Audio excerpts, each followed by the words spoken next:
Okay, Assalamualaikum warahmatullahi wabarakatuh, and very good morning, everyone.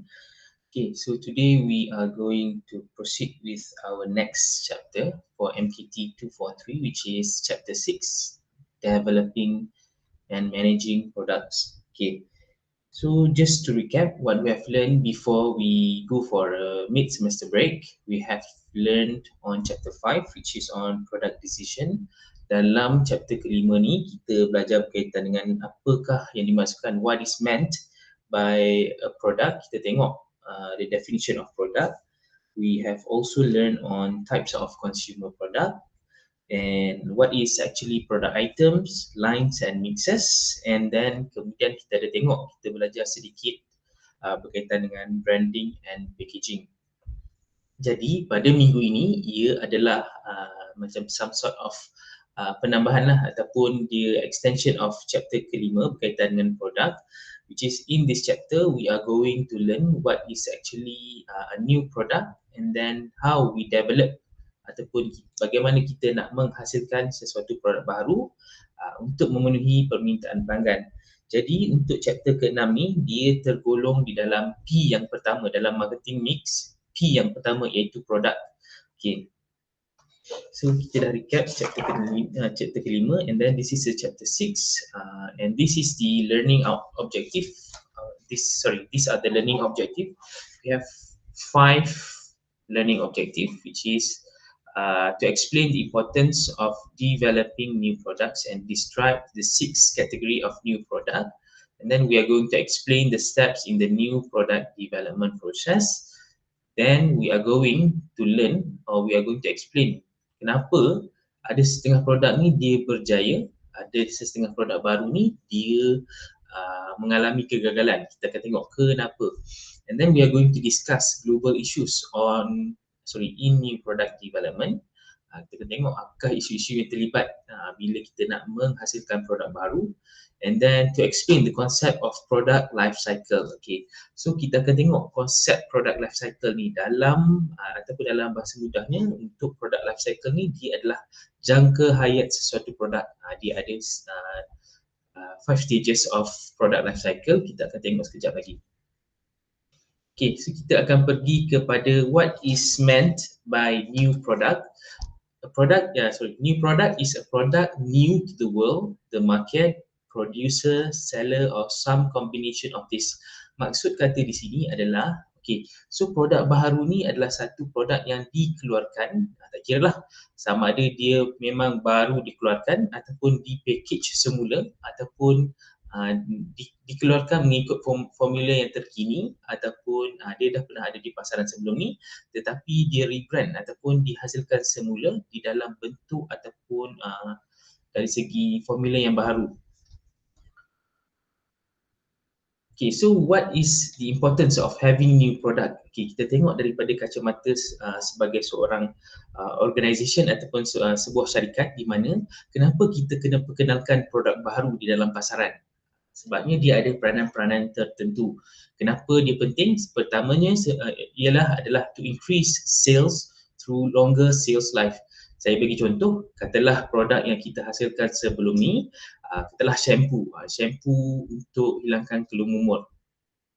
Dan apabila kita perkenalkan produk baru, contohnya conditioner untuk kita pakai sekali dengan shampoo yang kita dah keluarkan sebelum ni. Secara tidak langsung dia akan menaikkan sales bagi kedua-dua produk sebabnya it's a complementary product di mana kalau kamu nak dapatkan rambut yang elok ataupun yang sihat, kamu kena pakai kedua-dua produk ni, shampoo dan juga conditioner yang telah dikeluarkan. Itu yang dimaksudkan dengan increase sales through longer sales life. Kiranya kita hasilkan satu lagi produk complementary untuk bantu jana jualan untuk produk yang kita dah hasilkan sebelum ni. Jadi secara tidak langsung jangka hayat untuk produk yang kita hasilkan kedua-duanya dapat bertahan dalam pasaran dalam tempoh yang lama. And then more resale opportunities. Maksud resale opportunities di sini adalah, saya bagi contoh, kalau resale ni kita dengar perkataan resale, selalunya kita akan teringat ataupun selalu kaitkan dengan teknologi. Teknologi dia setiap minggu ataupun setiap hari akan ada model baru yang akan dikeluarkan. There will there will always be new model, tak kira lah Android ke, ataupun Apple ataupun iPhone ke, ataupun mungkin Windows Phone ke kalau masih ada. Okay, so resale opportunities ni bila kita hasilkan produk baru, saya ambil contoh resale opportunities selalunya dikaitkan dengan Apple punya iPhone. iPhone dia punya resale value masih lagi tinggi even though dia adalah produk ataupun keluaran 2 ataupun 3 tahun yang lepas. Saya bagi contoh, katalah iPhone yang baru dilancarkan, iPhone 13 Pro, dia baru dilancarkan pada September lepas. Jadi secara tidak langsung apabila Apple dah kenakan new product, jadi produk-produk yang dia sebelum-sebelum ni, contohnya iPhone 12 Pro ataupun yang sebelum-sebelumnya, kebanyakan pengguna dia akan menjual semula iPhone tersebut untuk mendapatkan sedikit keuntungan. Contohnya kalau dulu dia beli harga 3,000, dia jual kalau pasaran semasa 2,500. At least bila dia nak beli iPhone yang baru, dia akan resale dia punya iPhone yang dia ada tu untuk mendapatkan model yang terbaru. Itu yang dimaksudkan dengan resale opportunities, di mana bila sebuah syarikat dihasilkan sesuatu produk yang baru, jadi produk yang sedia ada yang diguna pakai oleh pengguna tu boleh dijual semula. Selalunya dikaitkan dengan teknologi lah, sebab teknologi is very fast changing, dia sangat-sangat cepat berubah. Jadi dia punya resale opportunities tu lebih tinggi berbanding dengan produk lain. Okay, and the third point of importance of new product adalah to increase margins. Maksud di sini adalah apabila kita perkenalkan produk baru, kita letakkan diri kita sebagai orang yang menjual ataupun syarikat yang menjual barangan ataupun servis. Bila kita perkenalkan produk yang baru, sebenarnya kita akan menjana pendapatan ataupun menjana market share, di mana contohnya produk baru kita tu kita lancarkan, kita belum ada lagi pengalaman dalam pasaran tersebut. Jadi contohnya saya bagi contoh, katalah syarikat saya di syarikat, sebelum ni mungkin saya keluarkan pakaian lelaki, contohnya t-shirt, seluar. Kemudian bila saya perkenalkan produk baru, bila saya contohnya saya bekerjasama dengan isteri saya untuk keluarkan pakaian contohnya baju kurung wanita yang didesain oleh isteri saya. Jadi secara tidak langsung sebelum ni syarikat saya menjual pakaian lelaki, contohnya baju Melayu, kemeja sebagai contoh. Apabila saya masuk ke dalam pasaran baru, saya perkenalkan new product iaitu baju kurung untuk pasaran wanita, secara tidak langsung margin saya sebelum ni di dalam pasaran market share pakaian lelaki, saya akan berupaya menjana pendapatan di dalam bidang ataupun pasaran yang baru, which is increasing margins in pakaian baju kurung wanita sebagai contoh. Then the importance of new product adalah to greater market responsiveness. Saya bagi contoh, katalah sebuah syarikat sebelum ni dia perkenalkan katalah macam Farm Fresh, kita ambil Farm Fresh. Contoh, dia dah kenalkan pelbagai jenis susu. Jadi apabila sampai satu tahap market dia dah tepu ataupun dia dah biasa dengan susu-susu yang dikeluarkan oleh Farm Fresh, berbanding dengan waktu mula-mula diperkenalkan dahulu, orang kerap kali macam memuji ataupun orang kata it's something different daripada company kami, susu yang sedia ada. Tetapi apabila dia sampai satu tahap stagnan ataupun dia punya market share tu dia dah tidak berubah ataupun tidak ada something yang akan memberi attention kepada mereka, mereka akan melancarkan produk baru. Contohnya, sebagai contoh, baru-baru ni Farm Fresh ada perkenalkan susu pisang. Even though dalam pasaran kita dah ada pelbagai susu pisang yang sebelum ni contohnya diperkenalkan oleh Nilofa contohnya. Farm Fresh diperkenalkan susu pisang tu dalam packaging yang sangat-sangat menarik dan juga promotion yang boleh kita lihat di social media ataupun di TV ataupun radio. Jadi secara tidak langsung bila dia perkenalkan produk baru, dia akan menjana respons daripada pengguna-pengguna dia. Sebelum ni katalah pengguna-pengguna Farm Fresh dia dah selalu sangatlah minum contohnya susu segar yang original, and then we have cafe latte, then we have tongkat ali, kemudian ada susu coklat, susu kurma. Jadi apabila dia create a new product, secara tidak langsung market dia akan rasa excited untuk rasa produk baru.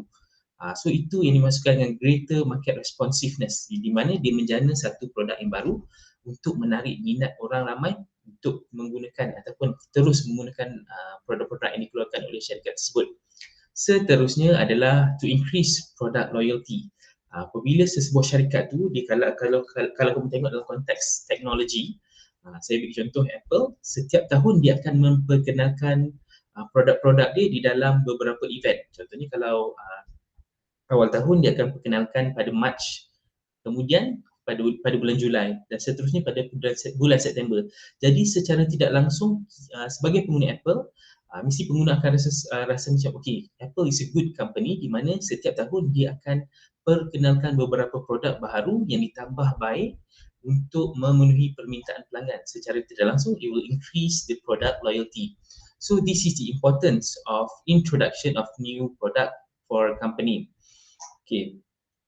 So this is the category of new product. Kita ada 6 kategori of new product dalam produk-produk baru. Kalau kamu perasan, kamu boleh kelaskan. Kalau kamu tengok iklan ataupun produk-produk yang ada di pasaran, kamu boleh kelaskan mengikut kategori. The first one adalah new to the world product, which is or a discontinuous innovation which create an entirely new market and are the smallest category of new product. Okay, so untuk kategori yang pertama ni, saya bagi contoh, dia adalah produk yang baru diperkenalkan oleh tak kiralah organisasi ataupun syarikat.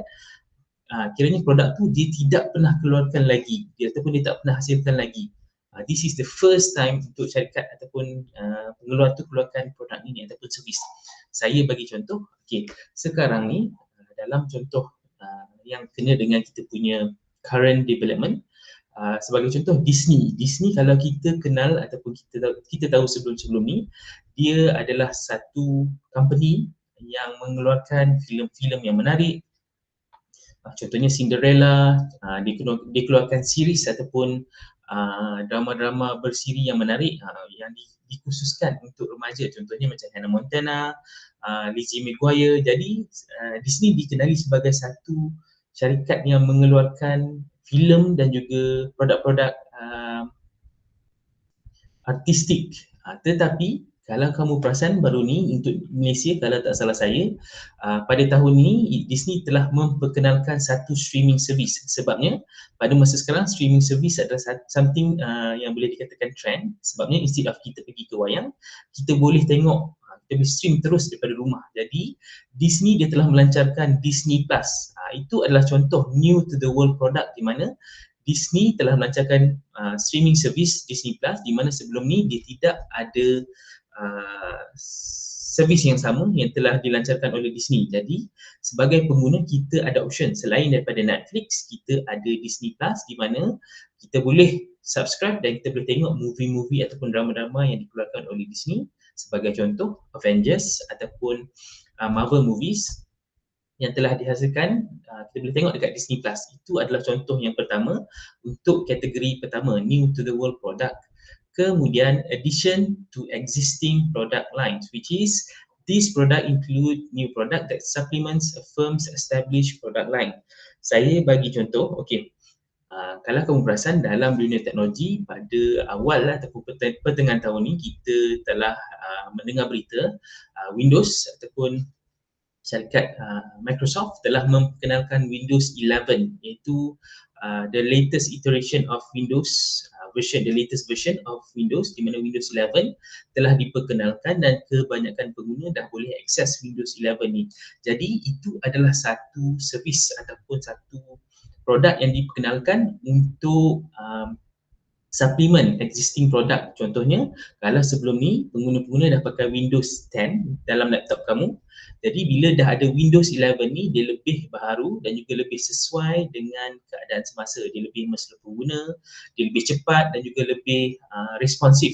So Windows 11 adalah contoh daripada addition to existing product line untuk Microsoft, di mana ia diperkenalkan untuk pengguna-pengguna Windows 10 untuk upgrade menggunakan Windows 11. Ia salah satu operating system yang lebih canggih dan juga lebih sesuai dengan pengguna-pengguna sekarang yang lebih memahukan servis yang pantas, sebagai contoh. Kemudian yang ketiga adalah reposition product. Okay, so the third category of new product ni, reposition products, adalah existing products targeted at a new market or market segment.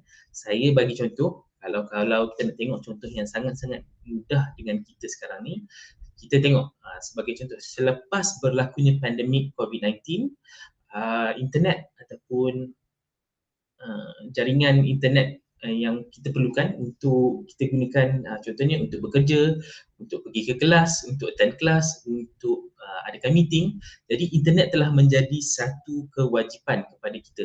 Jadi sebagai contoh, saya ambil contoh Unify sebelum ni. Katalah Unify, kalau sebelum ni orang tidak nampak dia sebagai satu kepentingan, tetapi setelah berlakunya COVID-19, when COVID-19 happened, internet has become a staple for everyone. Jadi contohnya sebagai saya, katalah sebelum ni di rumah saya tak ada Unify, tetapi bila saya nak kena work from home, saya nak kena bekerja daripada rumah, dan saya nak kena kendalikan, sebagai contoh kendalikan kelas, saya kena ada internet. So secara tidak langsung Unify dia akan iklankan dia punya produk sebagai satu produk yang reposition, di mana sebelum ni mungkin orang tidak nampak Unify sebagai satu pilihan utama untuk internet, tetapi selepas berlakunya COVID-19, Unify telah menjadi salah satu pilihan untuk internet punya service provider. Okay, so untuk produk line, category of new product yang keempat adalah new product lines. This product allow a firm to enter an established market.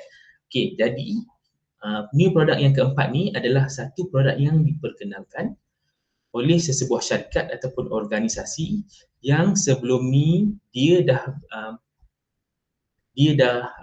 jalankan perniagaan dalam satu bidang yang lain, tetapi dia akan venture ataupun dia akan masuk ke dalam satu market yang baru.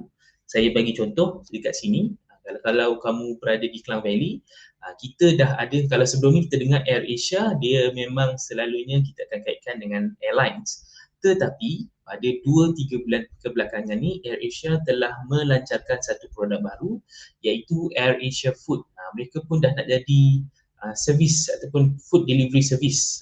Jadi secara tidak langsung AirAsia adalah salah satu contoh di mana dia venture into a new market, di mana dia memperkenalkan AirAsia Food. Kalau kamu perasan, Shopee pun dekat Klang Valley dia dah masuk dalam food delivery service, dia dah memperkenalkan Shopee Food sebagai contoh. Itu adalah servis-servis yang saya boleh bagi contoh berkaitan dengan new product lines. Jadi kategori yang kelima untuk new product adalah improvement or revision of existing product. The new and improved product may have the new and improved product may have significantly or slightly changed. Most product fits into the revision of improved category. Okey, apa yang dimasukkan kat sini adalah dia ada satu produk yang sedia ada di dalam pasaran, tetapi untuk menjana pendapatan dan juga untuk menarik minat orang ramai, dia bungkuskan ataupun dihasilkan produk tersebut di dalam bungkusan ataupun dari segi pandangan yang baru. Saya bagi contoh, minggu lepas Myvi, macam kita tahu, Myvi dia adalah satu produk yang sangat popular di Malaysia, produk Myvi. Jadi Myvi telah memperkenalkan satu version ataupun satu versi yang baru, iaitu Myvi Facelift 2021. Kalau kamu perasan, Myvi adalah produk yang sedia ada, tetapi dia perkenalkan dengan ada penambahan teknologi canggih. Sebagai contoh, dia ada teknologi untuk parking sendiri, dia ada sensor untuk mengenal pasti orang lalu lintas sebagai contoh. Jadi itu adalah contoh improvement or revision of existing product. Seterusnya adalah lower price product. Jadi kategori yang terakhir ni sangat-sangat mudah untuk kita kenal pasti. Saya bagi contoh. Okay. So sebelum saya bagi contoh, kita tengok dulu what is meant by lower price product. This category refers to product that provide performance similar to competing brand at a lower price. Okay. Saya bagi contoh katalah produk-produk, kalau nak tengok lower price produk ni, kita tengok produk yang dijenamakan. So sebagai contoh, kalau dulu kita ada Tesco, susu Tesco sebagai contoh, ataupun Giant ataupun Aeon, mereka ada produk mereka tersendiri, tetapi produk tu sebenarnya dia adalah produk yang sama dengan produk sedia ada di pasaran, tetapi ditawarkan dengan harga yang lebih murah. Saya bagi contoh susu Tesco dahulu, dia adalah sebenarnya susu Farm Fresh, tetapi dia dibungkuskan mengikut bungkusan Tesco, tetapi dia harga dia lebih rendah berbanding dengan susu Farm Fresh yang biasa sebagai contoh. Okay. Jadi kat sini untuk categories of new product ni saya akan tanya secara randomly dalam kelas tutorial nanti. Saya nak each of you cari contoh untuk ke-6 kategori ni. Saya akan tanya in your opinion, jangan risau macam saya selalu kata. Kalau saya nak tanya kamu, saya tak ada jawapan soalan jawapan betul atau salah. I just wanted to know your opinion ataupun pendapat kamu berkaitan dengan apa information yang kamu dah jumpa dekat internet ataupun dekat dalam pasaran. So, there are 6 categories of new product. Dalam kelas nanti saya akan panggil secara randomly. Contohnya saya panggil nama, contohnya saya panggil mungkin pelajar pertama saya panggil nama. Jadi saya akan minta kamu senaraikan ataupun kamu bagi satu contoh produk ataupun services yang tergolong di dalam salah satu kategori ini. New to the world, new product, addition to existing product lines, improvement or revision, lower price product ataupun reposition product. Jadi saya nak kamu lakukan sedikit homework untuk cari contoh-contoh so that bila saya panggil nanti kamu boleh bagi contoh untuk salah satu kategori yang saya senaraikan ni. Okay, so ini adalah contoh di mana kita kenal Pepsi. Pepsi adalah salah satu pengeluar minuman ringan berkarbonat. Tetapi bila dia try untuk introduce ataupun masuk ke dalam market, sebabnya sekarang ni budaya coffee culture adalah satu budaya yang sebenarnya tengah in. Jadi Pepsi memperkenalkan satu minuman, dia gabungkan dia punya kepakaran iaitu minuman ringan bersama dengan cafe ataupun caffeinated drinks. Jadi ini adalah salah satu contoh new product di mana dia cuba untuk venture into a new product line. Dia akan tambah satu produk line di mana berkaitan dengan coffee, cola meets coffee. Okay, jadi sebelum kita masuk dekat new product development process, dia ada 6 proses ataupun 6 steps, 6 steps of new product development process. Saya akan beri masa untuk rehat sekejap dalam 2 minit. After 2 minutes, kita akan sambung. So please refresh yourself and boleh bangun untuk pergi ambil air ataupun pergi bersenam sedikit ataupun dapatkan rehat sekejap. Okay, so saya akan kembali after 2 minutes.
Okay, terima kasih kerana masih lagi menonton. Thank you very much for your attention and your focus.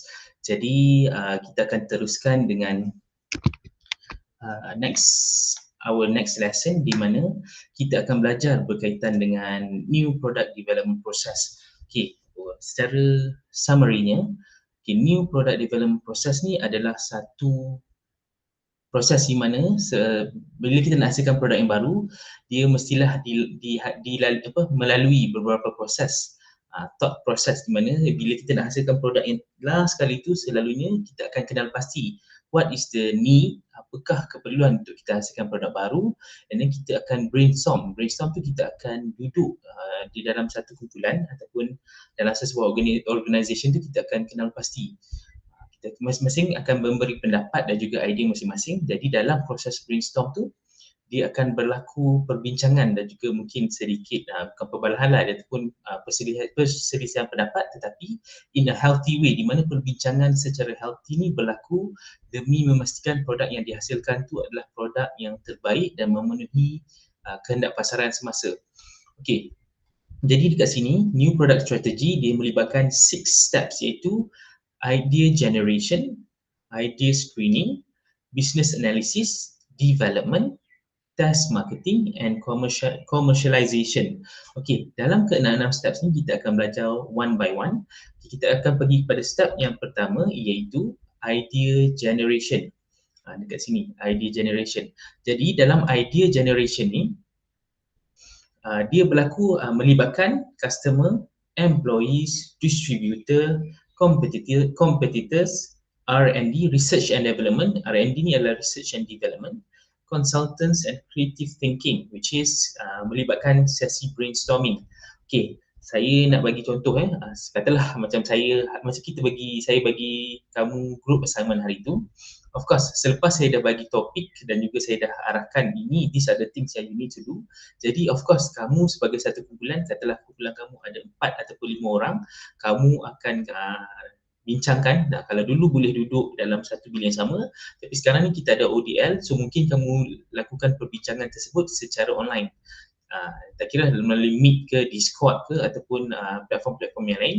Jadi sesi yang kamu bincangkan tu boleh dipanggil sebagai satu sesi brainstorming, di mana dalam brainstorming ni kamu akan duduk dan kamu akan kenal pasti what is the next step and what is idea-idea yang kamu nak gunakan untuk projek kamu. Jadi dalam proses brainstorming ni dia selalunya berlaku, tak kira lah dalam kerja, dalam bidang marketing ke, dalam bidang transportation sekalipun, is a normal process. So hopefully bila kamu dah masuk di dalam alam kerja nanti, proses brainstorming ni will help you to think better dan juga untuk menyuarakan pendapat kamu. Sebab tu dalam kelas saya suka untuk adakan sharing session ataupun perbincangan, sebenarnya di some sort of brainstorming session, di mana kita akan membincangkan. Sebagai contoh topik sebelum ni, saya pernah bincangkan dengan kamu, contohnya quality versus quantity, ataupun in terms of marketing ni, apa pendapat kamu, adakah bad marketing tu is a good marketing? Itu adalah salah satu contoh brainstorming. Okay, itu di mana proses yang pertama, iaitu idea generation, which involves new product ideas come from many sources within an organization and from outside an organization. Okay, so dalam sumber-sumber untuk dapatkan idea dalam sebuah syarikat ni, dia ada satu jabatan ataupun satu proses, iaitu research and development. Jadi untuk R&D ni, dia akan menjalankan kajian pasaran ataupun apakah trend semasa yang sesuai untuk kita kenalkan produk baru sebagai contoh. And then for external idea sources melibatkan customer, competitors, distributors and suppliers. Jadi sebenarnya dalam penghasilan sesuatu produk tu, sebenarnya kita kena kenal pasti juga idea-idea daripada orang-orang luar. Maksud orang-orang luar ni adalah contohnya kita punya pengguna, pesaing kita. Contohnya katalah saya adalah bos untuk fast food. Jadi katalah fast food KFC. Jadi saya kena tahu apa yang McD, Mary Brown dan juga mungkin Four Fingers lakukan pada masa sekarang untuk pastikan apa yang mereka hasilkan tu mungkin boleh kita ataupun syarikat saya hasilkan sesuatu produk yang lebih bagus daripada apa yang ditawarkan oleh competitors. And then distributor and suppliers. Jadi dalam bahagian idea generation ni, dia melibatkan pelbagai pihak untuk memberi input dan juga idea. Contohnya katalah supplier kata mungkin sekarang ni waktu hujan, jadi tak sesuai, contohnya saya keluarkan baju pakaian, mungkin tak sesuai keluarkan pakaian yang terlalu nipis ataupun panas sebabnya tidak bersesuaian dengan cuaca hujan. Mungkin saya kena keluarkan baju hujan ke sebagai contoh. Alright. So itu adalah the first step, iaitu idea generation. Kita akan tengok. Okay, so macam saya kata tadi, this is the definition of brainstorming, di mana kita sebagai tak kira lah kita tengok organisation, sebagai sebuah organisasi, bila kita bekerja dalam sebuah syarikat, kita akan duduk di dalam satu bilik mesyuarat atau tak kira di mana, kita akan adakan brainstorming session di mana kita akan duduk, kita akan bincangkan this is the direction, ini adalah kita akan hasilkan satu produk baru, tetapi setiap satu daripada yang hadir hari ini sebagai contoh, kena bagi satu idea, at least satu idea untuk kita keluarkan produk yang baru. Jadi itu adalah satu sesi brainstorming di mana it's a process of getting a group to think of unlimited ways to vary a product or solve a problem. Jadi ini nasihat saya lah, bila kamu dah masuk kerja nanti, make sure brainstorming ataupun dari segi mungkin kamu boleh keluarkan pendapat dan juga idea ni boleh menjadi salah satu kelebihan kamu, sebabnya bila kita bekerja dalam bidang bisnes ataupun perniagaan ni, tak kira lah transport ke, marketing ke, kita kena ada keupayaan untuk menyuarakan pendapat, memberi pendapat berdasarkan fakta-fakta dan kesesuaian. Okay, right. So that is brainstorming. Then we are going to go to the next, the second steps of new product development process, iaitu dekat sini, iaitu idea screening. Okay, bila kita dah kumpulkan orang ramai, bukan orang ramai lah, kiranya ahli-ahli dalam sebuah syarikat, kita dah adakan brainstorming session, kita dah ada sebagai contoh untuk hasilkan satu produk yang baru, kita dah adakan brainstorming session, kemudian dari brainstorming session tu kita dah ada at least 1,000 idea sebagai contoh. Okay, kalau 1,000 idea tu mungkin terlalu banyak, kita dah ada 100 idea untuk hasilkan produk baru berdasarkan brainstorming session tu. Tetapi tak semestinya kita akan gunakan semua idea yang kita dapat tu untuk hasilkan produk baru. Sebagai contoh dekat sini, proses idea screening ni adalah to reduce the number of large ideas and select the best idea. Okey, contohnya dalam 100 idea yang telah diberikan ataupun di list down dalam brainstorming session tu, kita akan tengok, okey, dalam idea screening ni kita akan tengok 2 errors to avoid, which is to drop, error and a go. Maksud di sini adalah, katalah idea-idea yang kita dah list down dalam brainstorming session tu tidak bersesuaian. Saya beri contoh, katalah syarikat saya nak keluarkan satu produk teknologi drone sebagai contoh.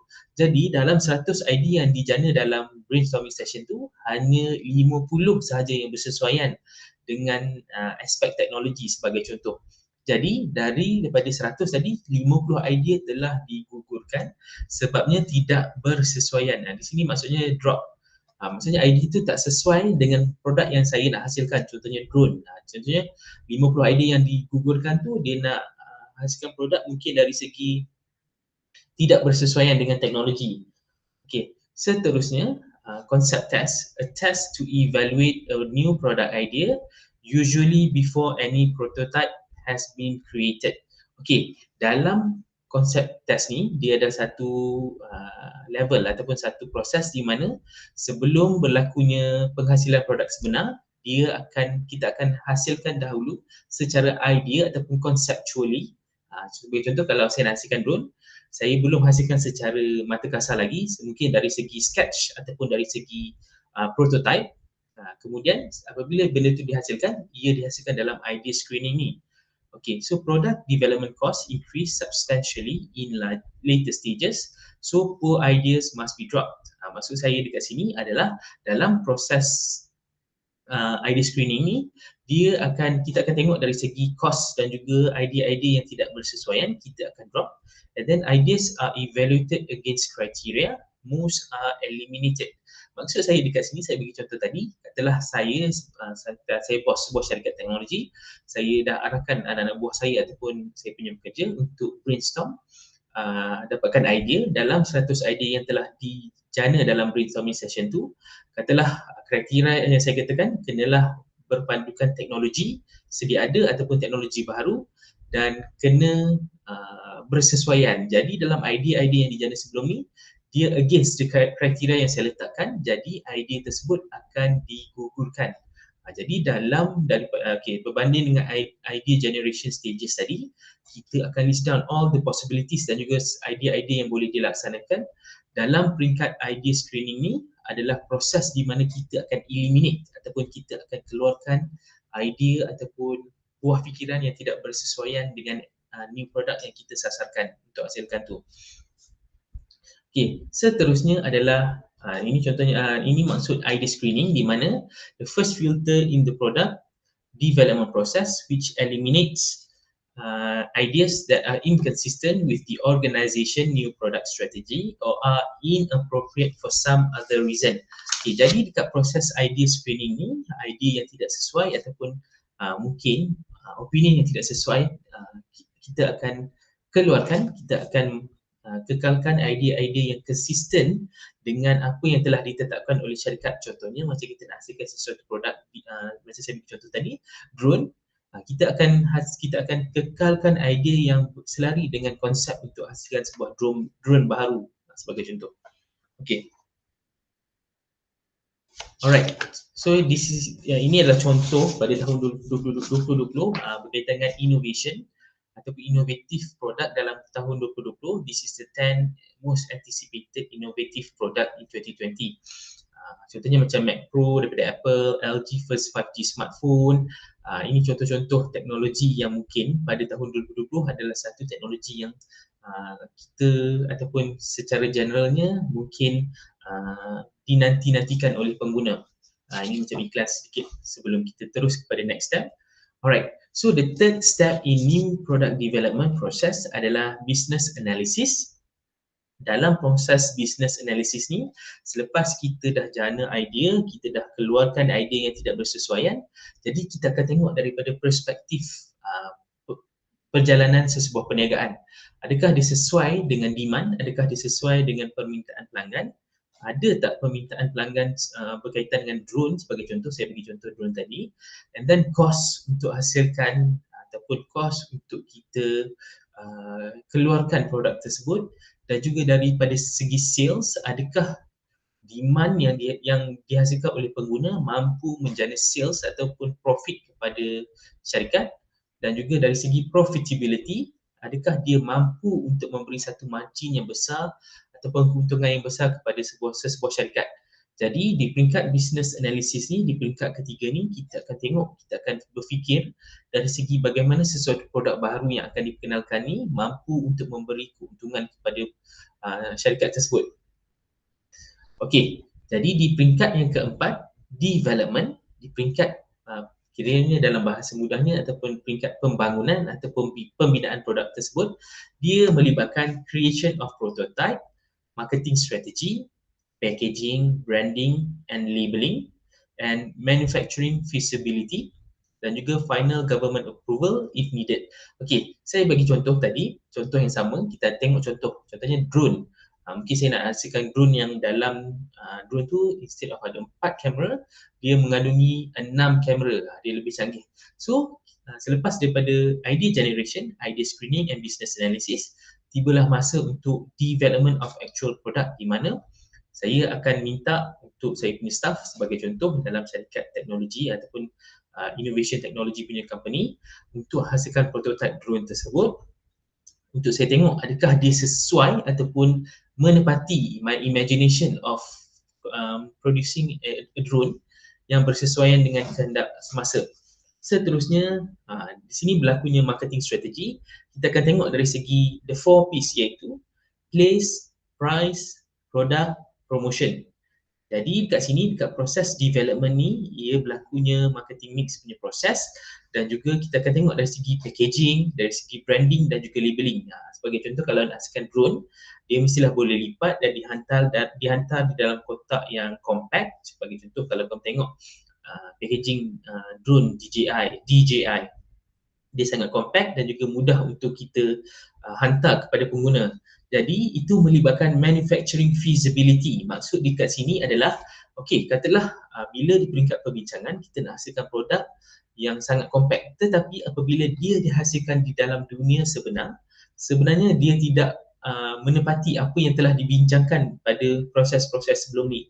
Sebagai contoh, mungkin pada arahan saya telah keluarkan arahan untuk keluarkan satu compact drone yang boleh dimasukkan dalam kotak yang ringkas dan juga kotak yang kecil, tetapi apabila berlakunya manufacturing ataupun bila dah hasilkan produk sebenar, dia tidak menepati arahan ataupun kehendak saya pada peringkat awal, menyebabkan berlakunya feasibility ataupun kesalahan di peringkat manufacturing. Jadi di peringkat development ni dia sebenarnya melibatkan banyak proses ataupun banyak steps, di mana apa yang dibincangkan sebelum ni dibincangkan kena dihasilkan mengikut spesifikasi yang telah dibincangkan sebelum ni.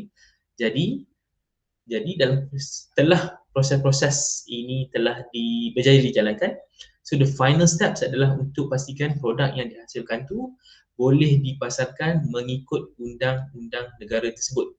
That is what is meant by final government approval is needed. Sebagai contoh, katalah saya nak pasarkan drone, drone tersebut kenalah dihantar ke SIRIM untuk cek dia punya dari segi keselamatan, kesesuaian dan juga teknologi yang digunakan pakai, bagi pastikan segala spesifikasi drone tersebut boleh ataupun sesuai dengan undang-undang tempatan ataupun apa yang diletakkan sebagai regulation di dalam sesebuah negara. Jadi di peringkat ni, concept development creates a detailed version of the idea stated in the meaningful consumer terms. Concept testing asks target consumer to evaluate product concept. Okey, dekat sini dia bila product development ni dia ada berlakunya di mana mungkin selected customer akan dipilih untuk cuba dahulu produk tersebut dan dia boleh memberi pendapat ataupun mungkin dari segi penambahbaikan sebelum dia dihasilkan secara mass ataupun dihasilkan secara besar-besaran untuk dikomersialkan. Okey, jadi the next step ini adalah contoh di peringkat development. Contohnya kalau hasilkan secara mungkin belum dihasilkan secara final, dia menggunakan kotak dahulu sebagai prototype. Ini adalah bentuk ataupun the actual size of contohnya kamera Nikon sebagai contoh, ataupun tablet. Ini mungkin dari segi device ataupun phone. Okay, so the next step of new product development process, step yang kelima adalah test marketing. Di sini adalah berlakunya single source research using supermarket scanner data, simulated laboratory market testing and online test marketing. Okey, dekat sini berlakunya sebagai contoh bila produk tersebut dihasilkan di dalam lab ataupun di dalam kilang, jadi dia kena ada penilaian ataupun ujian sama ada dia sesuai untuk dihasilkan ataupun tidak, ataupun sesuai untuk dipasarkan ataupun tidak. Jadi dekat sini berlakunya proses contohnya penghasilan barcode ataupun kalau barcode tu dia adalah satu universal language, di mana kalau dekat US pun kalau kamu scan barcode tu dia akan keluar dalam kamu punya itu scanner.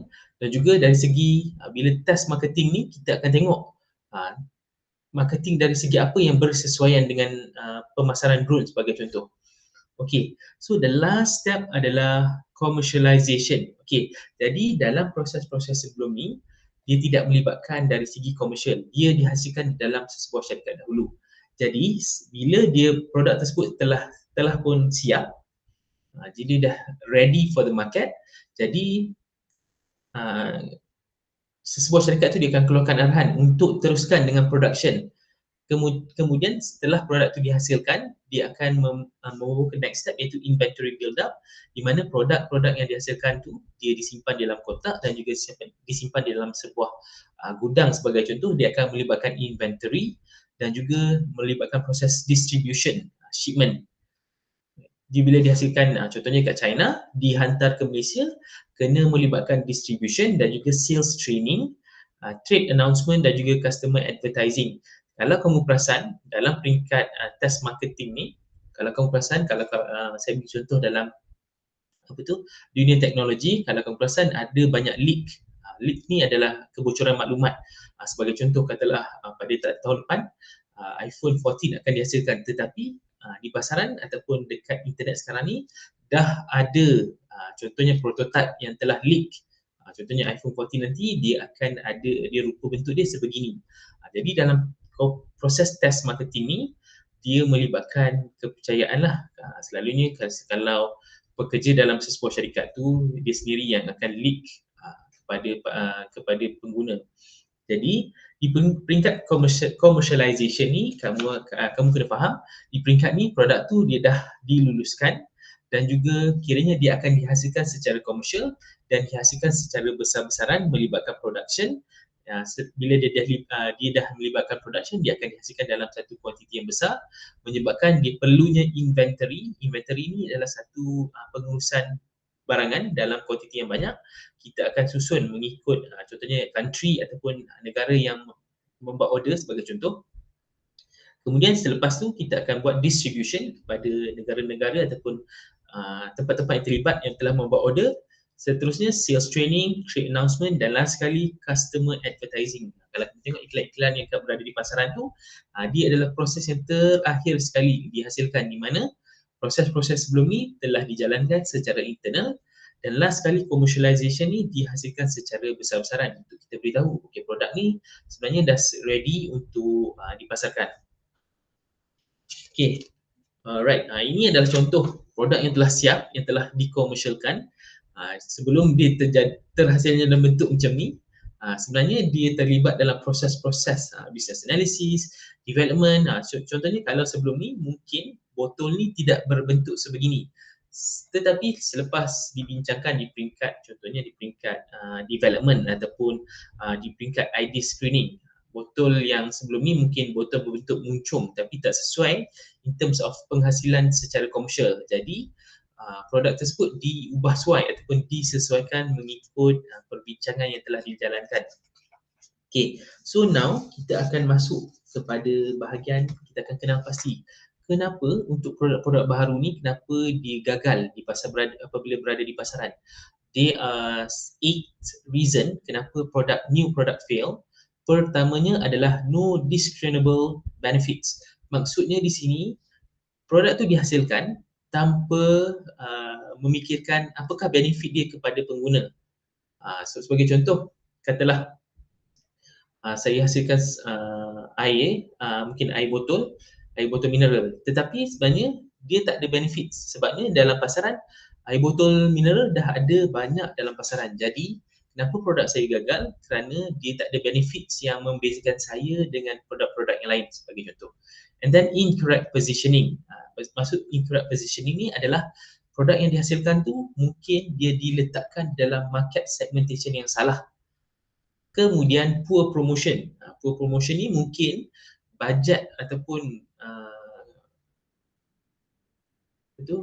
mungkin dari segi kewangan mungkin limited, menyebabkan promotion tu tidak berkesan, dia terlalu limited. Kadang-kadang bila produk baru dikeluarkan, mungkin dia dah berada di pasaran, mungkin dah ada iklan tapi iklan tersebut dia tidak meninggalkan kesan. Jadi salah satu kenapa produk baru ni gagal adalah in terms of promotion. Promotion dia tidak berjaya. Seterusnya, macam saya kata tadi, poor match between features and customer desires. Bila kita nak hasilkan sesuatu produk tu, kita kena kenal pasti apakah yang customer nak ataupun apakah kehendak ataupun keperluan pengguna. Kita kena hasilkan produk yang bersesuaian untuk menyelesaikan masalah yang dihadapi oleh pengguna. Produk baharu ni fail apabila produk yang dihasilkan tu tidak berupaya menyelesaikan masalah ataupun memenuhi permintaan pelanggan. Itu menyebabkan why new product fails. Okay, seterusnya price too high or too low. Ini melibatkan positioning ataupun pricing, di mana bila sesuatu produk tu, contohnya katalah produk baru daripada syarikat baru, harga diletakkan tu mungkin terlalu tinggi, menyebabkan keyakinan pengguna ialah sebab sebuah syarikat baru dia perkenalkan produk baru tapi tiba-tiba harga dia jadi terlalu premium. Sedangkan sebelum ni tak ada orang lagi pernah pakai produk tu, jadi dari segi loyalty dan juga kesetiaan pelanggan dia agak ragu-ragu. Jadi apabila harga terlalu tinggi ataupun harga terlalu rendah menyebabkan produk tersebut fail. And then inferior product and then overestimation of market size. Maksud dekat sini adalah dari segi proses, bila kita nak tengok, okey, contohnya produk yang dihasilkan drone tadi tu, mungkin saya estimate dia akan dijual sebanyak 7 juta. Tetapi mungkin saya terlalu overestimate di mana sebenarnya pasaran untuk drone ni mungkin dia adalah pasaran yang premium, dia tidak mungkin capai kepada 7 juta jualan sebagai contoh. And then seterusnya adalah inadequate distribution. Inadequate distribution ni adalah satu masalah di mana berlakunya ketidakselarasan dalam pengedaran barangan. Sebagai contoh, katalah dekat Kedah, mungkin pasaran untuk kopi sebagai contoh, kopi tin, mungkin 100 tin sahaja. Dan dekat KL, mungkin pengguna membeli kopi tin sebanyak 500. Tetapi sebagai pengeluar, kita kena pastikan distribution tu adequate. Maksudnya, katalah saya tersalah hantar dekat Kedah. Dekat Kedah saya hantar 500 kopi tin, dekat Kuala Lumpur saya hantar 100 sahaja. Jadi berlakunya kerugian kat situ sebabnya saya tidak betul-betul mengenal pasti in terms of distribution, the right distribution amount kepada pasaran.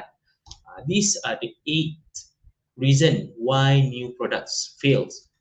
Okay. Ini adalah contoh di mana failed product that made this company regret creating them. Sebagai contoh, Colgate, kalau kita tahu, dia adalah satu pengeluar barangan, contohnya macam ubat gigi, barangan kesihatan. Jadi, bila dia dah terlalu sinonim dengan ubat gigi sebagai contoh. Jadi, bila kita tengok beef lasagna yang dikeluarkan oleh Colgate, secara tidak langsung, our mind dia rasa macam benda ni tidak bersesuaian. Sebagai contoh. And then kalau kamu sempat, macam zaman saya pernah gunakan Clipit Assistant ni dalam Windows, dalam kita punya laptop, dia sangat-sangat annoying sebabnya dia keep on keluar even though kita dah cancel. Jadi dia adalah salah satu creation yang boleh dikatakan dibenci oleh pengguna-pengguna Microsoft pada masa tahun 1990-an. Seterusnya Easy Squirt Ketchup Heinz 2006. Ini contohnya kecap yang dikeluarkan oleh Heinz. Heinz ni kalau dah tengok dia tomato ketchup. Jadi bila dia keluarkan sos yang warna purple ni, mungkin orang rasa macam terlalu gross ataupun nampak pelik. Satu lagi in terms of BIC, Big for Her, pen yang dikeluarkan khusus untuk wanita, mungkin pada masa tersebut tidak bersesuaian dengan apa yang diminta oleh pelanggan pada masa itu. Okey, seterusnya kita akan tengok success factors. Kenapa produk-produk baru ni berjaya dalam pasaran? Dia ada 3 main reason. Pertamanya adalah match between product and market needs. Maksud dekat sini adalah produk yang dihasilkan tu, produk baru yang dihasilkan tu boleh memenuhi permintaan pelanggan. Sebagai contoh, katalah mungkin orang ramai pada masa sekarang waktu hujan. Jadi bila waktu hujan kita sebagai pengguna mesti nak membeli payung, andai kata kita tak ada payung. Jadi apabila musim hujan, pengeluar-pengeluar payung ni akan mengeluarkan ataupun menjual payung ataupun they make known that payung diperlukan pada musim hujan. Secara tidak langsung dia menjadi satu success factors di mana dia berjaya memenuhi permintaan pelanggan pada masa musim hujan sebagai contoh. Seterusnya adalah different from substitute product. Sebagai contoh, katalah sesuatu produk tu dia ada satu produk yang lain dalam brand yang lain, tetapi sebenarnya dia menawarkan satu yang berlainan daripada dia punya pesaing-pesaing. Sebagai contoh, katalah sebagai contoh saya ambil Apple. Apple adalah satu pengeluar telefon yang menawarkan easiness kepada pengguna-pengguna dia. Berbanding dengan Android sebagai contoh, Apple dia lebih ringkas ataupun saya boleh katakan pengguna-pengguna Apple macam saya sendiri, dia lebih sukakan simplicity. Dia sukakan benda-benda yang simple, tak terlalu berserabut ataupun tak terlalu macam Android. Dia boleh modify ataupun modification. Kamu boleh buat modification terhadap your phone berbanding dengan Apple sebagai contoh. Okay, so itu yang dimaksudkan yang different from substitute product. Dia ada satu faktor unik yang membezakan dia dengan pesaing dia. Seterusnya adalah benefits to large number of people. Okey, dekat sini kenapa sesuatu produk ataupun barangan baru tu berjaya? Sebabnya dia memberi manfaat ataupun memberi benefit kepada orang ramai. Bila diberi benefit pada orang ramai akan membeli produk tersebut. Jadi secara tidak langsung dia punya jumlah jualan tu dia akan meningkat. Okay, so this is the success factors. 3 main reason why produk-produk baru ni berjaya di dalam pasaran. Ini contoh yang diberikan berkaitan dengan Whiskas, Airwick and Colgate, cited as example of dark horse packaging success. Dari segi packaging, ketiga-tiga brand ni memang sangat-sangat dikenali lah. Kalau kita pergi ke supermarket sekalipun, kalau kamu tengok dari segi packaging, Colgate, Airwick dan Whiskas ni dia sangat-sangat pop up. Kalau diletakkan di dalam dekat atas shelf ataupun almari dekat supermarket tu, kalau kamu tengok dari jauh kamu dah tahu dah, okay, this is the brand, brand yang kita kenal. Okay, so sebelum kita masuk dekat product life cycle, this is the last part of this chapter. Saya akan rehat sekejap, kita akan rehat sekejap dalam 3 minit. Saya akan kembali selepas 3 minit, so please refresh yourself. Saya akan kembali selepas 3 minit. Assalamualaikum.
Okay, terima kasih kerana masih lagi menonton. Thank you very much for your attention and focus.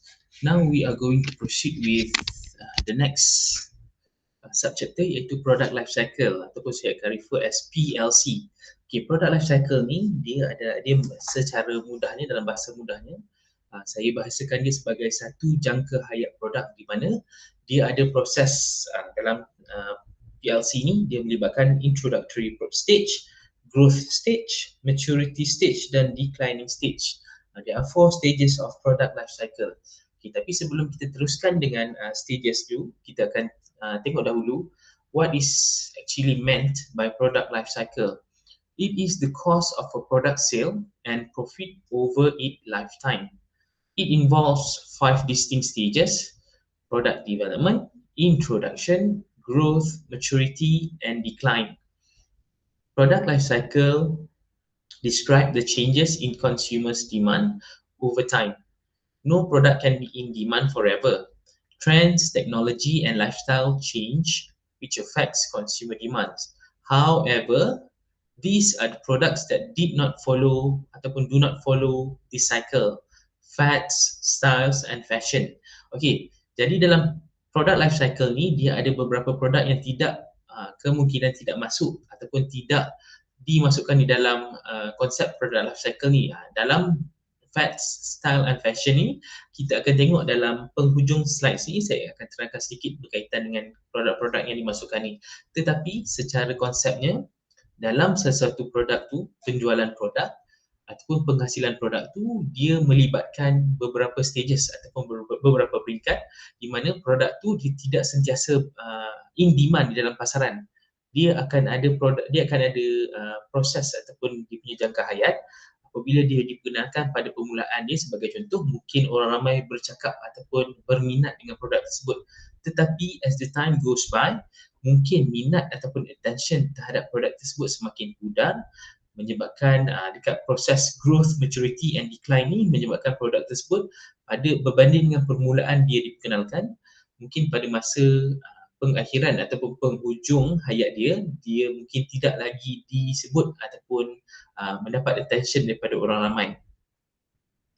Jadi kita akan tengok, okay, so ini yang dimasukkan dengan product life cycle. Kalau kamu nak tahu, dekat sini dimasukkan tadi product development. Product development tu dekat sebelum kita hasilkan produk tu, and then selepas produk dihasilkan, dia diperkenalkan kepada orang ramai. Dekat peringkat ni, of course orang ramai akan bercakap berkaitan dengan produk tersebut. Sebagai contoh, katalah ada laptop baru diperkenalkan, contohnya laptop gaming. Jadi apabila introductory stage ni, orang ramai, especially gamers, dia akan membincangkan ataupun dia menjadi topik bualan orang ramai dekat sini apabila dia diperkenalkan.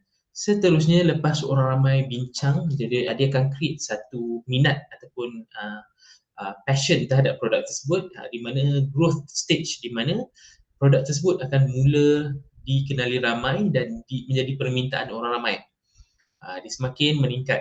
Seterusnya, dia akan masuk maturity stage, di mana selepas satu tahap, contohnya kalau teknologi ni yang saya beri contoh tadi, contohnya konteks sebagai sebuah laptop gaming, apabila dia sampai satu stage selepas 6 bulan, mungkin selepas gamers dah puas gunakan laptop tersebut, and then dah explore lah daripada mungkin dari segi smoothness dia ataupun dia punya bitrate ataupun dari segi dia punya grafik dia.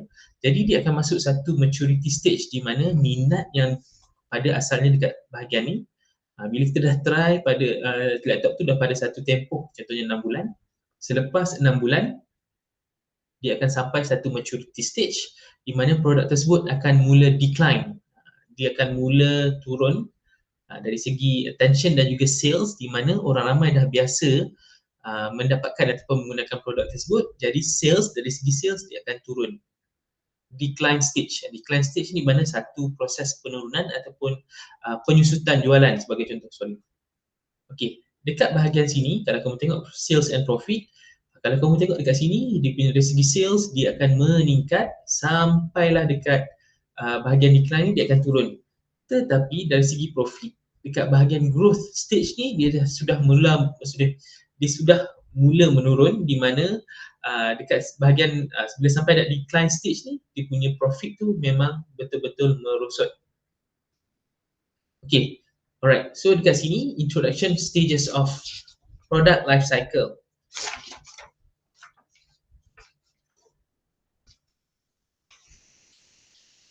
Okay, dekat bahagian introduction ni, kalau kamu tengok, dari segi sales, dia masih lagi rendah sebabnya dia di peringkat permulaan.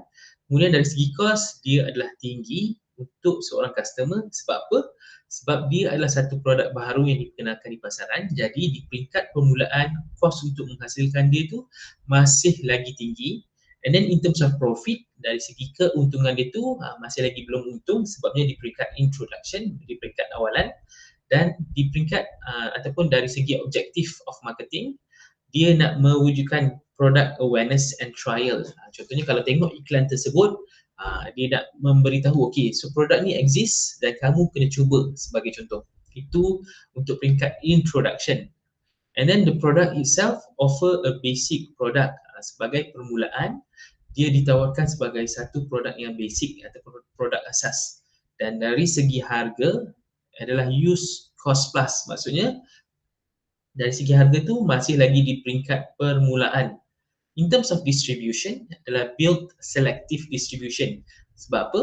Dia dijual ataupun didistribute di selective distribution sebabnya pada peringkat ni sebagai pengeluar mereka masih belum tahu adakah produk tersebut mendapat permintaan ramai ataupun masih belum ada permintaan. Okay, and then in terms of advertising, to build product awareness among early adopters and dealers. In terms of membuat iklan, dekat sini tujuan dia adalah untuk mewujudkan kesedaran ataupun kefahaman berkaitan dengan produk tersebut, dan juga bila dah wujudnya kefahaman, of course pengguna akan rasa macam okey, saya perlu membeli barangan ni untuk memenuhi saya punya keperluan. Alright, and then in terms of growth stage dekat sini, okay, jadi explanation dia, in terms of sales, rapidly rising sales. In terms of cost, average cost per customer sebab dia di peringkat growth. Jadi in terms of cost tu dia telah matang dan juga menjadi satu peringkat average. And then in terms of profit, rising profit, company akan dapat profit yang semakin bertambah sebabnya orang ramai mula untuk mendapatkan produk tersebut. Then in terms of marketing objective adalah untuk maximize market share. Apabila barangan tersebut in demand secara tidak langsung, market share untuk syarikat tersebut akan meningkat. Seterusnya produk in terms of offer, product extension, service and warranty. Jadi di peringkat growth stage ni, produk yang dihasilkan tadi, kalau tadi tu the basic product, dekat sini bila orang ramai sudah mula untuk mendapatkan produk tersebut, of course sebagai pengeluar dia kena offer extra services, sebagai contoh product extension, in terms of warranty or guarantee. And then in terms of price ni diletakkan untuk menembusi pasaran tersebut, maksudnya mungkin dalam peringkat mampu milik. Kemudian in terms of distribution ni, build intensive distribution berbanding dengan peringkat permulaan tadi, introduction. Dekat sini dia akan membina satu intensive distribution di mana bila dah ada permintaan, of course pengeluar akan berasa yakin untuk meletakkan produk atau pembarangan tersebut di kedai-kedai fizikal sebagai contoh. Seterusnya advertising, build awareness and interest in the mass market. Okay. Seterusnya maturity, di peringkat maturity ni kiranya bila dah produk tu dah betul-betul matang berada dalam pasaran, dia punya jualan tu memang dah betul-betul peak ataupun memang dah sampai di peringkat puncak, dan kos yang untuk menghasilkan produk tu di peringkat low cost per customer. In terms of profit dia sangat-sangat tinggi, and in terms of objektif dia maximize profit while defending market share. And then in terms of product, diversify brand and models, and price to match and best competitors. Dari segi harga kat sini dia dah boleh letakkan harga yang bersesuaian dengan pesaing dia. And then in terms of distribution, build more intensive distribution.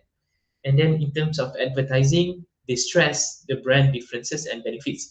Dekat peringkat maturity ni, sebagai pengeluar dia akan keluarkan satu iklan di mana dia akan menunjukkan perbezaan produk yang dihasilkan dan juga manfaat yang akan diperolehi berbanding dengan dia punya competitors. And then the last stage of product life cycle adalah in terms of decline stage.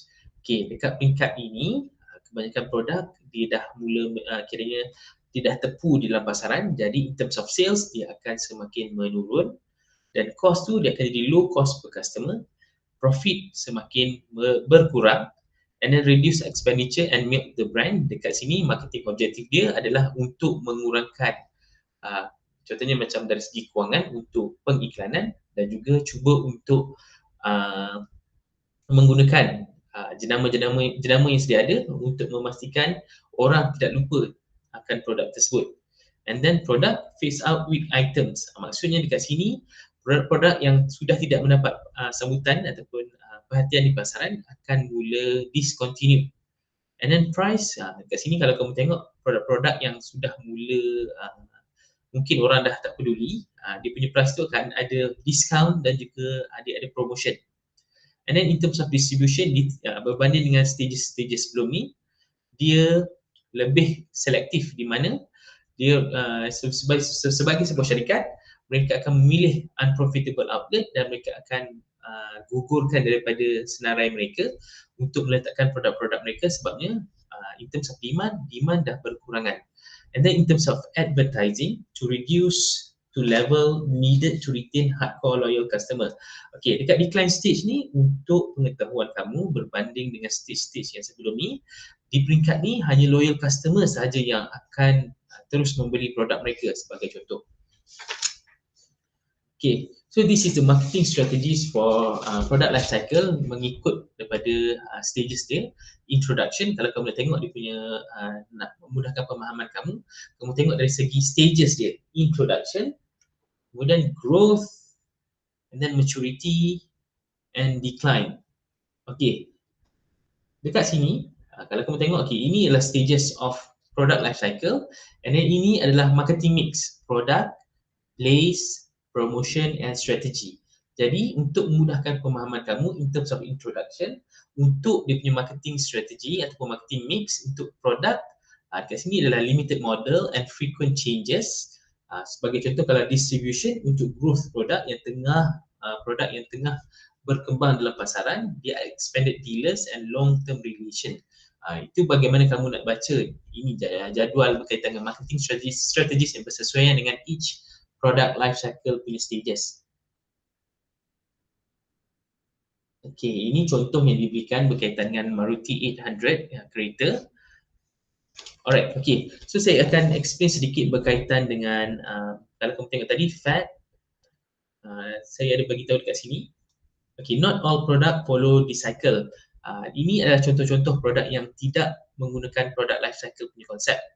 Okay, yang pertama adalah fat. Fat ni adalah product which is extremely popular for a brief period of time and loses popularity just as quickly. Okay, fat ni adalah satu produk ataupun satu jenis barangan yang, sebagai saya bagi contoh lah, kalau dalam pasar Malaysia, pasaran yang viral, makanan-makanan viral sebagai contoh. Kalau pada masa lebih kurang dalam 4-5 tahun lepas, kalau kamu masih ingat, makanan viral contohnya aiskrim dalam pasu tu, sebagai contoh. Itu adalah contoh produk fad, di mana FAD, fad, di mana produk tersebut dihasilkan, dipopular ataupun viral dalam masa singkat, tetapi dalam masa less than 1 year, produk tersebut tidak lagi orang ramai bercakap berkaitan dengan aiskrim pasu sebagai contoh. Itu adalah contoh di mana dia cepat viral ataupun cepat mendapat perhatian, tetapi dia cepat hilang populariti. Itu maksudnya produk yang viral ataupun produk viral di mana dia cepat dapat populariti tetapi orang cepat lupa berkaitan dengan produk tersebut. Seterusnya, style is a basic and distinctive mode of expression. For instance, style appear in homes, for example, country cottage, functional art deco in terms of interior design, and then in terms of clothing, formal and casual, and art, realist, surrealist, and abstract. A style may last for a generation, but usually passes in and out of vogue. Therefore, a style's product life cycle stages show several period of renewed interest.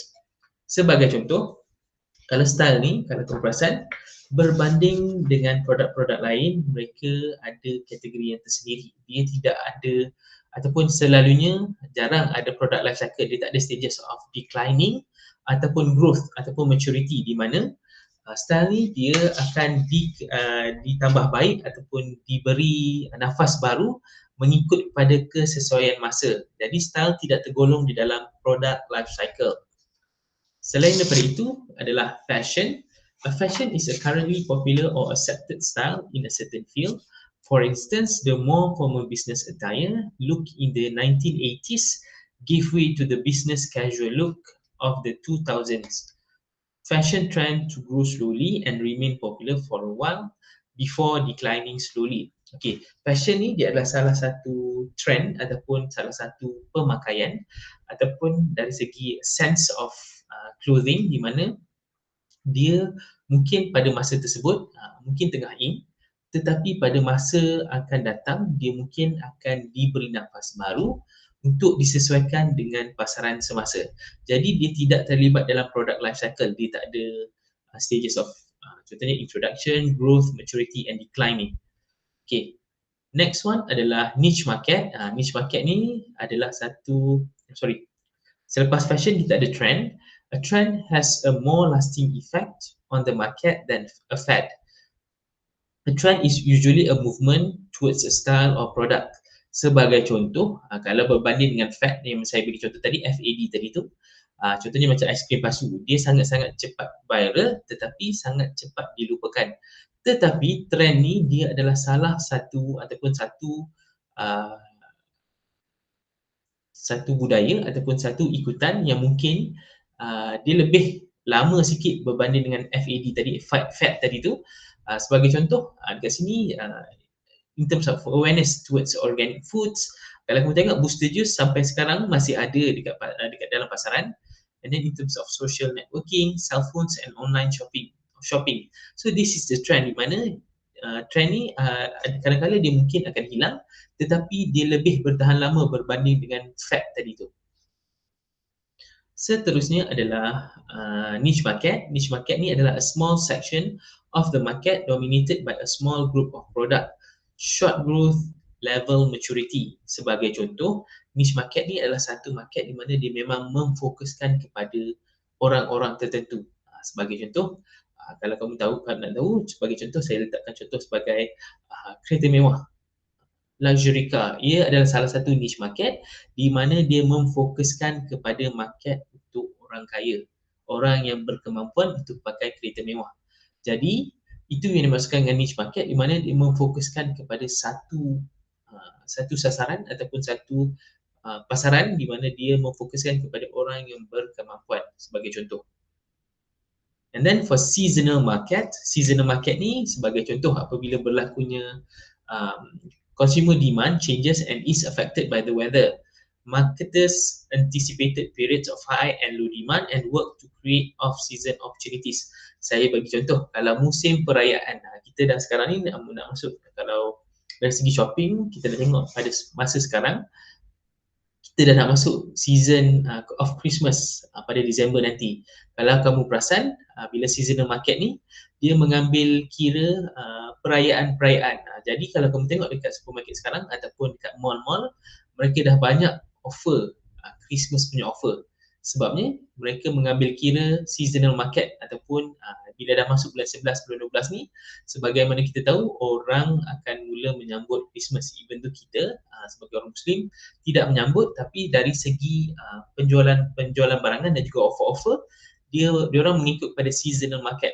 Sebagai contoh, kalau pada musim perayaan Chinese New Year, kalau kamu tengok ada juga berkaitan dengan seasonal market ni, contohnya offer-offer berkaitan dengan limau ataupun dari segi mungkin minuman arak sebagai contoh, ataupun pada musim perayaan kita ataupun hari raya puasa ataupun hari raya haji di mana barang-barang yang dihasilkan sebagai contoh bahan mentah, ayam adalah contoh-contoh seasonal market.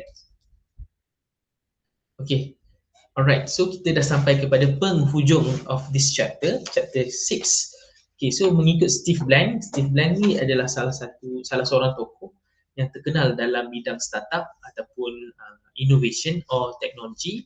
Dia memberitahu dekat sini, the greatest risk is not development of new product but development of customer and markets. Maksudnya dekat sini adalah bila kita nak hasilkan sesuatu barangan baru tu, cabaran dia tu bukannya nak hasilkan sesuatu produk, tetapi adakah produk tersebut boleh memenuhi permintaan ataupun keperluan pelanggan dan juga pasaran pada masa itu. Jadi apa yang nak ditekankan kat sini adalah in terms of produk tu, produk yang dihasilkan hendaklah memenuhi permintaan pelanggan dan juga keperluan pelanggan pada masa tersebut, so that produk yang dihasilkan tu tidak akan gagal di dalam pasaran. Okay, so untuk chapter ni kita dah lengkapkan chapter 6. So in your tutorial, jangan lupa saya akan tanya apa yang saya tunjukkan tadi dalam salah satu slide ni. Saya akan tanya secara randomly. So insyaAllah we will meet in our tutorial this week. We will have live tutorial. And thank you very much for your attention. And Assalamualaikum. Don't forget to fill up your attendance kat In Future. And welcome back. Assalamualaikum.